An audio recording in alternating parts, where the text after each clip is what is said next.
If you live in Europe, you're probably really tired of cookie consent pop-ups, but unfortunately, if you are building websites on WordPress or anywhere else, you need to be compliant with cookie consent policies. Now, you may have heard in the news that Europe is trying to make this whole process a little bit smoother for front-end users, but truth be told, I am not hopeful on them being able to pass any sort of regulation around this, at least in the next handful of years. Which means that you, as the business owner building on WordPress, you gotta find a solution for those cookie consent policies. Like, you need to let people approve on what type of data you're collecting from them, or whether you're using cookies or not.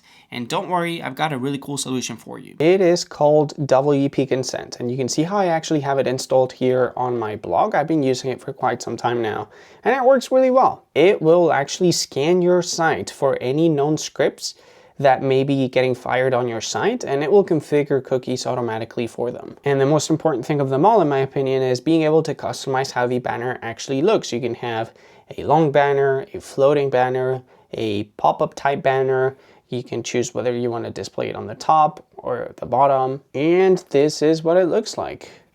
Classic cookie consent policy type of thing, but it doesn't slow down your site, which is pretty cool. Now, a really cool thing about WP Consent Form is geolocation. You can actually track where visitors are coming from, and if they're from a country outside of, say, Europe, or you can get as specific as you want. You can do it on a country by country basis, or you can do it based on continents, and so forth and so on. So you're not tied to showing the cookie consent policy to every visitor on your site, but if you've got European visitors, then rest assured at least you're going to be compliant with those folks. And guys, look, I'll be honest with you, this is what it is.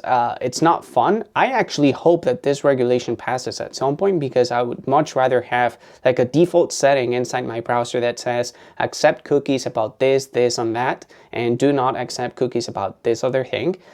Instead of being bombarded with cookie consent policies every single time we visit a site. Like, the experience is just awful. But again, it is what it is, and it's going to continue to be like this for at least, I would say, another 4 or 5 years. So stay compliant. You don't want to get in trouble. So WP Consent, it's a great option.